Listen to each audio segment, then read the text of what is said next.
Welcome back everyone, Oz here, and today I've got some r/OhNoConsequences. As per usual, I'll be reading you the post, giving you my opinions, and I hope you do the same down in the comments below. And without further ado, let's jump right into it.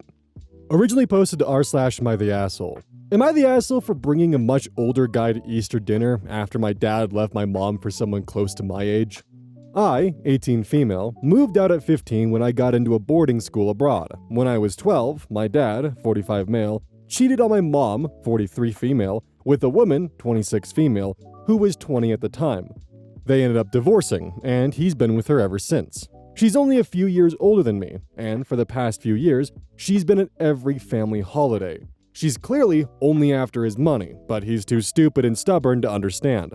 This year, for Easter, I flew back home and asked a friend of mine, 38 male, to come with me and pretend to be my boyfriend just for a few days at my home. After dinner, my dad pulled me aside and told me he felt uncomfortable with the situation. I told him I didn't do anything wrong and that after him, love has no age. He told me that I ruined everyone's Easter by being selfish and bringing someone his age to dinner.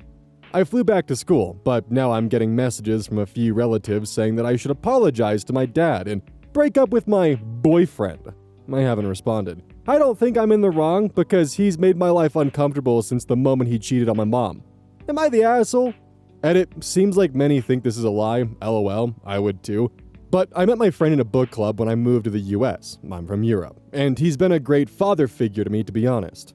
When I had no friends there, he would buy me dinner and actually spend time with me, and he's recently divorced from his high school sweetheart, so he would have spent Easter alone anyway, therefore decided to take him with and show him around. For reference, I didn't say half of the bad things my dad did, or the whole story. It would have been too long, but trust me, cheating isn't the only thing he did. Also, I know this is immature, people. I know it's extremely immature of me. But I wanted to show him how it feels.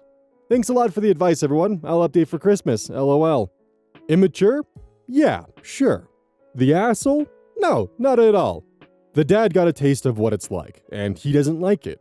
He likes it when he gets to be the one who's dating someone's daughter who's half his age, but once someone his age is dating his daughter, and the age gap is nearly the same, that's when it's a problem. And suddenly she's the one making everyone uncomfortable. But unfortunately, chances are he's probably not going to be able to do any kind of self-reflection because it's different in his circumstance. And they're probably very much a rules for thee but not for me kind of person. But hey, the consequence of cheating on your wife with someone half her age is that your daughter might flip the script 8 or so years later and give you a feeling of what it feels like. Granted, even in this situation, the father can't even begin to comprehend what kind of pain he caused, but still, it's his turn to get a sample of the madness. Queen of Meh, 1987. Kid breaks stuff and parents are surprised they have to pay for it. Your kid breaks $150 worth of product. Don't be surprised when I charge you for it. My night job is at a specialty pet food and treat store, and we also offer grooming in a self-wash grooming station where you can come in and wash your pet. Had a couple come in with their human son, who is about 9 years old, to wash their dog. The couple went in with the dog and left their son to wander around the store. As I'm by myself, I didn't notice he was unsupervised until they had already gone in and started washing their dog. I spent 15 minutes finishing my baking, taking care of customers, and following this kid around to clean up after him. He was grabbing random toys and playing with them, then setting them down wherever. Bouncing all the tennis balls, grabbing leashes off the shelf and pretending they were lassos.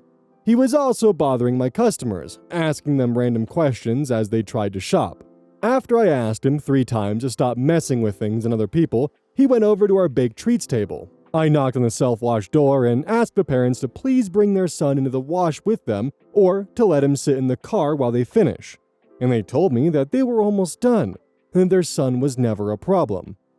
I explained that he was disturbing other customers and playing with random items that I was having to clean up. And the woman looked me right in the eyes and said, "Yeah, that's your job." I told her my job was to run the store, not to babysit customers' children, and she rolled her eyes at me and said they were almost done. I come back to the sales floor and the kid has crumbled 3 cakes and a whole bunch of treats, as well as snapped a bunch of bully sticks and other dried treats. He smiles and bounces off, and I start to gather up and ring up the items. The parents come out of the self-wash, and I add to the transaction and tell them their total is $149.76. Both their mouths drop, and the guy says, $150 to wash my fucking dog? I say, no sir, the self-wash was $16. The rest is to cover what your son destroyed. The mom says her son didn't destroy anything, and I gesture to the pile of broken cakes and treats. Actually, ma'am, he did. He broke all of this after I asked you to please supervise him. She started arguing and saying that I must have broke them all because I didn't like having her son in the store. Yes, because I love baking a bunch of stuff just to destroy it. Uh-huh. Yep, you got me. Eye roll emoji, laughing emoji. I had a feeling this was going to be the reaction, so I already had the video from our cameras ready to go on my phone to show her. This isn't your son walking over to our table and smashing those cakes and treats? This isn't your son going to the bully bar and snapping them in half. She didn't say anything for a second and then told me she didn't think they would have to pay for them. I told her that her child broke them after I asked them to watch him or let him sit in the car, so it was their responsibility to cover our losses. She asked to speak to the manager and was very disappointed when I pointed to my name tag that has manager under my name. You're speaking to a manager, ma'am. Anything else I can help you with today? If not, your total is $149.76. She glared at me, but put her card in and paid, and they left, looking like they were screaming at the kid the whole way to the car. Anyone else have fun work stories like this? So additionally, there was a comment posted below this that has another story that I figured I'd just throw in here as well because it's equally as fun. Correct bitch comments. When I was a teenager, I worked at Round Table Pizza in a bad neighborhood. One night this family comes in, 2 toddlers in tow, and proceeds to drink 2 pitchers of beer at a booth, leaving their children to wander around under the tables. I was working the pizza oven, which is a big conveyor belt heated to about 500 degrees Fahrenheit. Out of the corner of my eye, I saw one of the kids wandering towards the oven, hands out, ready to touch a scalding hot pizza coming out of the oven. My babysitting instincts kicked in, and I scooped the kid up before he got hurt, and he started screaming. It took a minute, but the mom got up and started screaming at me that I hurt her kid. I was trying to explain I was protecting him, but she wouldn't let me. She ripped the kid out of my arms with so much force that I fell backwards, and screamed at me to never touch her son again. Manager came over and asked what was going on. The mom tried to say I hit her son. Wouldn't even let me talk. Manager was just like, I guarantee my employee didn't do that. I saw your kid wander into the employee area from the cameras in the back. You're lucky my employee thought quickly. I'll let you finish your meal, but you're lucky if I don't forward the footage of you assaulting my minor employee after she protected your unsupervised child to CPS. The lady's mouth was just on the floor. She left, and I never saw that family again. Also, side note, I really do miss Round Table Pizza. But on a side note, I couldn't even imagine being a parent and just letting your kids run around unsupervised. Like the idea of my child leaving my sight or my general proximity just scares the hell out of me for anything that could possibly happen, from them damaging merchandise, to them getting hurt, to them causing problems, to them being kidnapped. There are so many things that could just happen where allowing your kid just to wander around a, pet store or a fucking Round Table Pizza is just a recipe for disaster.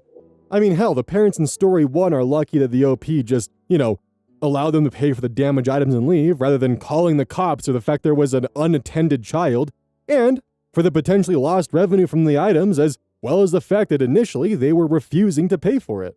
And hell, in the comments story, I mean, they're lucky that OP stepped in with that one, because if that child put his hands on that 500-degree conveyor belt, that could be lifelong damage to his hands. Seriously. When I was younger, I used to think that child leashes were fucking ridiculous, but the more that I hear about stories like this, they're kind of a necessity. Originally cross-posted from r/Uber. 150 cleaning fee? Nope. I got a charge for $150 for a cleaning fee. Allegedly, I made a mess in the Uber. I had a few drinks with my friend, and we had the car stop so I can open the door and throw up outside because I specifically didn't want to make a mess inside. The driver filed a claim to Uber and charged me the fee. I'm not making things up since I was traveling with my friends inside the car to confirm I did make a mess on the car. I tried to contact Uber, but it seems impossible to get a hold of their customer service or dispute charges. No info on the app except the AI chatbot that won't even connect to a human representative. I've digged online and there's no customer support number for Uber rides, only for drivers and Uber Eats, and of course, neither would entertain questions about Uber rides. I called my credit card company to dispute the charge. I heard that Uber can ban my account and I'm fine with that, rather than tolerate these crazy charges with false claims from a driver that wants to make a quick buck. Anyway, has become more of a rant, but has anyone else gotten this charge and disputed? Is there a way to contact Uber about this that I'm missing? Has anyone successfully disputed? So, that is biological waste that you just expelled from your body that is extremely acidic and corrosive. Even if you manage to open the door and successfully puke outside of the car, there is still going to be some splash onto the paint or onto the vehicle. No matter what, some splashes may have gotten on the inside. The fact that you weren't charged more for cleaning up human waste is actually pretty kind of them. Also, they would have to do a full exterior clean to get the corrosive substance off the clear coat, because that would permanently damage the paint. And that's assuming that while opening the door, you are able to get every drop on the exterior of the car. If any got on the upholstery or any of the interior stuff, that is a deep cleaning fee required to get rid of the smell. So the fact that you were only charged $150 is actually just insane generosity. Considering that most detailers removing biological human waste will charge upwards to $300 to $400 at a minimum. And that's not even me touching upon the fact that that would be human waste mixed with alcohol, which alcohol strips clear paint pretty fucking quick. And let's not even begin to think about what alcohol would do to leather or cloth. Like, that is a lot of detailing work to make sure permanent damage isn't lasting. Cross-posted from r/mytheasshole. Hi, I'm reposting this here as it got removed from the other Am I the Asshole subreddit due to the relationship between my uncle and aunt apparently. And I will clarify that yes, the aunt mentioned is Dave's wife, and she didn't know, but she never supported me either when his insults came my way. Post is pasted as in the other sub below. I, 25 male, came out to my family at 20. Most were cool, but my uncle, Dave, 45 male, has always been weird about it, constantly making comments like, "You don't have to act so gay," or "When I was younger, men kept that to themselves." I shrugged it off until last week. At a family dinner, Dave started going off about how pride parades are just perverts wanting attention, and how real men don't flaunt it. When I called him homophobic, he smirked and said, "Your generation's obsession with labels. Why can't you just be normal?" Here's where I might have been the asshole. I suspected Dave wasn't straight for years. He's always been oddly fixated on my dating life, and once I even spotted him on Grindr. I recognized his torso tattoo in a very NSFW pic. I never said anything until now. I snapped. "That's rich coming from a guy who's on Grindr every weekend. How's that working out for you?" Silence. Then my aunt gasped. She had no idea. Dave went pale, knocked over his wine glass and left. Later, my mom texted me, "You humiliated him. Was that necessary?" Some family members are on my side, but others are saying outing him crossed a line, even if he's an asshole. I'm torn. He's been nasty to me for years, but I know how dangerous it is to out someone. Am I the asshole? Dave is the kind of person that, while closeted, they're angry about it. And they take out those frustrations on anyone who is able to successfully come out of the closet and live the life they deserve to.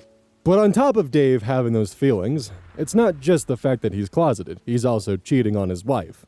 So not only is he slinging homophobic comments towards OP's way, while also kind of just making comments that low-key out himself, but also is on Grindr and potentially cheating on his wife. Sounds like he spent the past 5 years humiliating OP left and right at any chance he could get, and finally got a taste of that back to him. Now, in 99.9% of circumstances, I'm very much in favor of not forcing someone out of the closet. It's a very cruel thing to do to them and can have lasting repercussions. But in a scenario like this, where Dave is throwing rocks while living in a glass house and cheating on his wife, sounds like it could be deserved.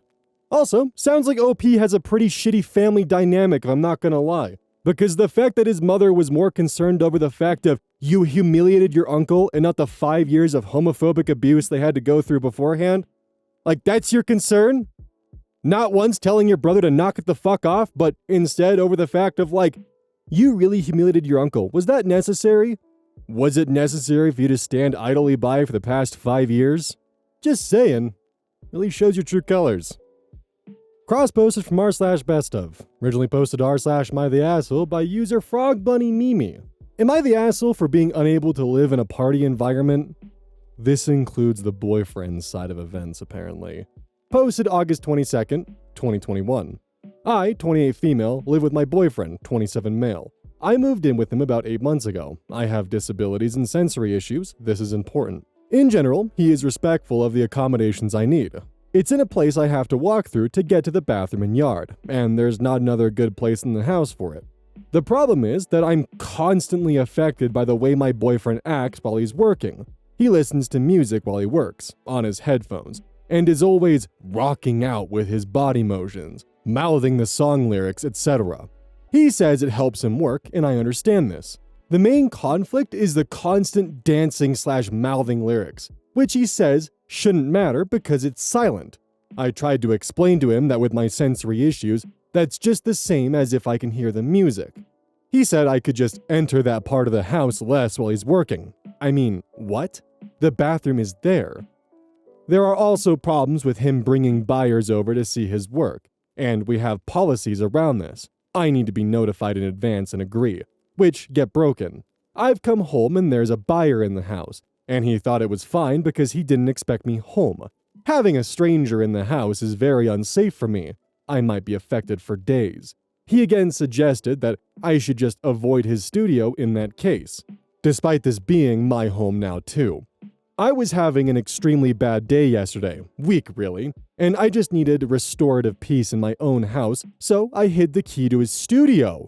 I told him I would give it back in an hour and just needed total rest for now, and said to him, like he said to me so many times, that maybe he should spend the time in another part of the house. I really would have given the key back in an hour or so, but he freaked out and bluffed that I was going to make him lose a commission if he didn't work right then, which gave me an anxiety attack, so this is where I might be the asshole. I didn't return the keys until that night. He thinks I'm the asshole, but I think for the most part I just want a little peace in my own home. Am I the asshole? Many wondered how OP could be bothered by silent dancing out of her sight. OP, I know that would sound completely unreasonable in a normal situation, but hear me out. My sensory issues cause me to be hyper-vigilant of small, seemingly innocuous sounds, motions, and other things happening around me. It's not even a matter of being uncomfortable. It's the equivalent of having my mind and senses scrambled to where I cannot properly think or process information. If I were to move out, I'd be forced into homelessness. I do not have anyone else to stay with, which would obviously be worse for me, given everything. My boyfriend and I have promised to support each other through hard times, so I feel like I'm calling that in, but it's too much after the fact. OP doesn't think it's unreasonable to ask him not to dance in his studio. Okay, hear me out. It sounds like you think he would be actively harmed or unable to function if he occasionally refrained from dancing, but it's totally normal to not dance in general. It's usually against the rules to dance around on the bus or in your office because those actions can be annoying to everyone around. It's a basic social thing. On the other hand, I'm actively harmed and unable to function while he dances. My health conditions actively suffer, which also prevent my ability to work. Since people here seem to think human worth comes down to having a job, I'm not trying to be combative here, but none of this is actually making sense. YOP doesn't have anyone else to stay with. My parents offloaded me, my sister offloaded me. Since I'm mostly housebound, I have a few friends. I'd love for this issue to magically vanish, but it's getting worse with the lack of support. OP calls herself housebound, but she also leaves the house. It's hard to explain, but I usually have a greater tolerance for some outdoor places than I do in my house, because I expect to be able to unwind in my house / be totally safety, whereas outside I've braced myself for issues. On good days, I spend time at the beach nearby the house and occasionally shopping. When pressed, OP finally explained what disability she has. I'm sorry to hear you have to do that. Why are people trying to one-up each other about how much they have to work while suffering? It's not a contest. I'm not taking anything away from other people's struggles because I'm physically unable to work, while other people might be able to push on. To those who ask me to be specific, I have GERD/IBS in addition to general anxiety, panic attacks, and the sensory issues. All of these interact with each other and exacerbate each other, so there's really no breaking it down into single conditions. Human beings are complex, and the same illnesses are experienced totally differently by different people. OP's common history has many more examples of her unusual life philosophy, which we're not going to be going into. As discussion wore on, OP edited with an update. Update, I accept that I'm the asshole for hiding the keys to my boyfriend's studio. It was an asshole moment. I was the asshole. My boyfriend and I have now discussed several solutions to the problem I posted about, and none of them involve me hiding his keys. I will address the other main comments. I asked my boyfriend if I'm abusive. He said no, so there's that. To all of the disabled people who comment about work, I'm truly sorry you have to work while suffering through your pain and that it's made you lack compassion for others. To all the non-disabled people who commented about work and social services, do any of you have any idea how hard it is to get a disability medically recognized in this country, let alone by the government? Why is it assumed that I have never tried this option? Do you know what the government offered me? Not resources, not support, not even the financial resources to get all of the medical consultations, which I would need to be diagnosed and meet their criteria. They offered me skills training and jobs no one would ever want. It's a broken system. There's no help to be had. 2 random house layout questions. I didn't design this house. The bathroom is where it is. The doors are always where they are. To statements that it's not a disability, it is. Sensory disabilities make some people able to perceive very minor sounds and vibrations that other people could not. So before we continue the next little bit of this, I just want to add this. As someone who does have sensory issues that at times can be very severe to the point where I need to wear noise-canceling headphones in order to function on my day-to-day, I would never dream of punishing someone else who lives in the same space as me for my sensory issues. That is entirely unfair. And there is a massive difference between not accommodating at all and you being unreasonable with what accommodations you're asking for. And to add, I also have generalized anxiety and panic attacks. And I'm not trying to compare disabilities or to even invalidate others with disabilities. The only reason why I bring this up here is because I have experience with this, and in my opinion, this sounds controlling and abusive for what she's doing. It sounds like she is using her sensory issues as an excuse to be extremely controlling of her boyfriend's livelihood. Additionally, before we get into more updates, I just want to point out the title. The fact that she's referring to her boyfriend and his job as being a party environment. I was expecting this to be something where they have sensory issues and they were constantly dealing with their roommates, inviting people over and just hosting nonstop parties. But instead, she is actively interfering with her boyfriend's livelihood, which, from her own admission, her boyfriend is the sole person in this relationship who has an active source of income, to the point where she is removing access to his studio on a whim with no prior conversation or any kind of communication because she just needs to relax. Actively putting his commissions and clientele list at risk in potentially causing him to lose income, to where when she was confronted with the fact that he has a commission that he needs to work on, she went from hiding the key for an hour for the entire night because she thought he was bluffing. And the reason why I have such a huge issue with this is because people who use the guise of sensory issues to justify their abuse make it difficult for people like me to communicate my sensory issues without me feeling guilty or worried that I'm being secondhand abusive by trying to communicate the issues that I have. And please note, I am more than open to conversation about this, but please just understand the direction that I am personally coming from if you plan on leaving a comment in disagreement. That's all I ask. Anyways, back to the story. Am I the asshole for needing my home to be safe? Monday, August 23rd, 2021. OP posted this while the first post was still under active discussion. It was quickly spotted and removed, but not before comments reaffirmed the first verdict. I'm 27 female, my boyfriend is 28 male. I moved in with him last year after my sister, who I was living with before, tried to push me into moving out suddenly. I am disabled, I have sensory issues, and cannot work. So moving in with my boyfriend was necessary. I also don't do well living alone due to my disabilities. I tried to explain this before, but I think I left out too much information to make sense. The central conflict is that my boyfriend's sculpture studio room is in a part of the house that I need to cross through to access the bathroom and yard, and he constantly dances around in the room while also bringing clients and buyers into the house. All of this makes me feel unsafe. It might be hard to understand for people without sensory issues, but him dancing around in the room is physically exhausting to me, and I can sense him doing this, even if I'm not in the room. The presence of strangers in the house also is very unsafe and can cause me literal days of anxiety. My boyfriend and I have had many discussions about the accommodations I need, and it seems like I am simply not getting through to him on these issues, although he's considerate of my needs in some other areas regarding living together. Lately, we had an argument where I hit his studio keys as a result of being simply exhausted and needing to be able to rest in the house, which is my home too. I recognize hiding his keys was excessive, but my point is that I can't think well or make proper decisions in an environment where I don't feel safe and sane. Am I the asshole for needing to have my boundaries respected in my house? OP would later repost this to r/relationships, how to make my boyfriend understand my needs in my home, Tuesday, August 24th, 2021. Apparently, thinking that the problem was am I the asshole and not her actions, OP turned to r/relationships. The post was removed, but the comments indicated that she was once again identified as the real problem. The boyfriend side of the story. Am I the asshole for telling my dependent girlfriend she's doomed? Friday, October 1st, 2021. A few months later, OP's boyfriend, U/Hashamiya, asked his own am I the asshole. Myself and girlfriend are both late 20s. She moved in with me last year and is multiply disabled.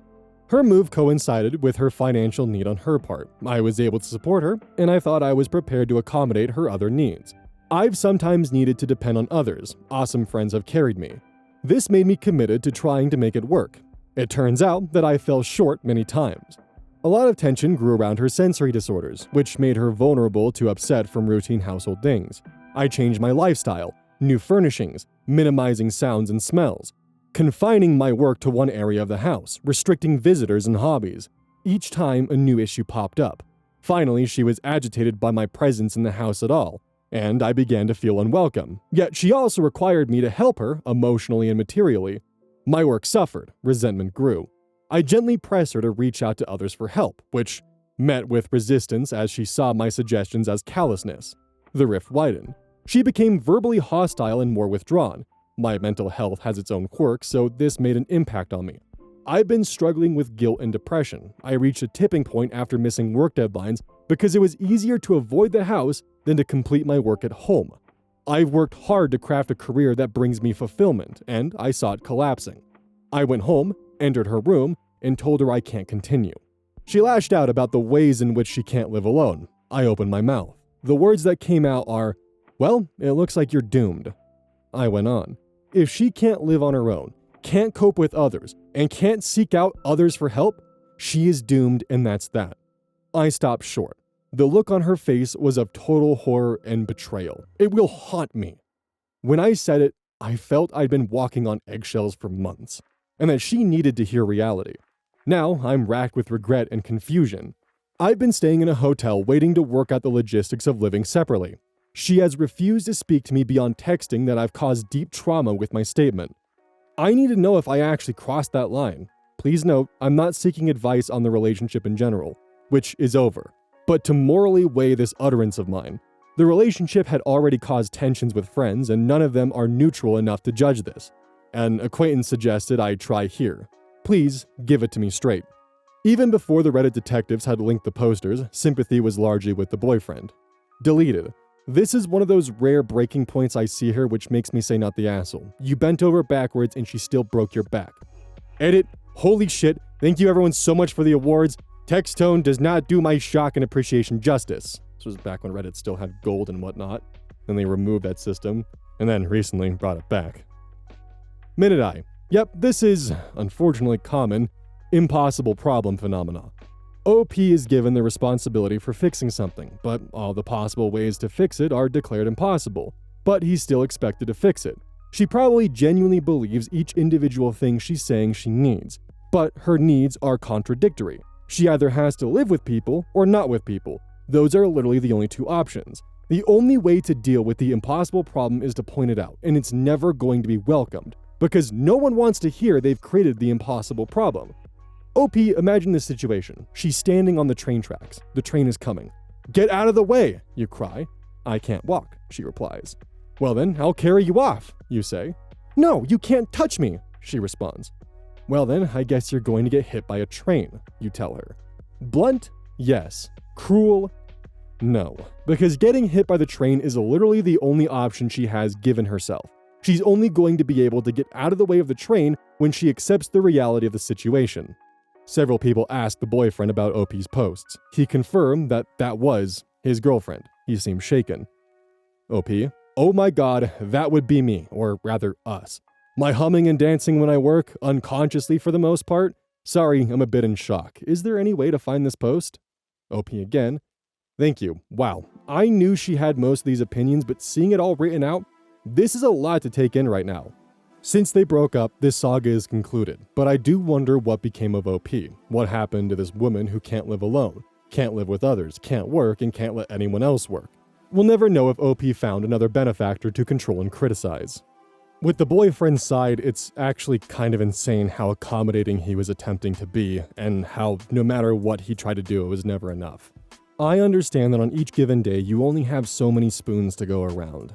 But additionally, you cannot expect others to help you if you are unwilling to help yourself. Hey, welcome to the outro. Don't forget this whole thing is basically brought to you by GamerSupps. If you like caffeine, then I can't recommend GamerSupps enough. Use code OZ at checkout to support the channel. And I do actually use this product. It's replaced all other sources of caffeine for me because I feel good. It doesn't have any of that extra stuff that a pre-workout blend might have. It's with a couple of the extra things to make it so you don't crash as hard. It's good. I like it. Personally, if you really want a good flavor, try the Soda Pressing Pear or even the Dragon Fruit Punch. Those two are my personal favorites right now.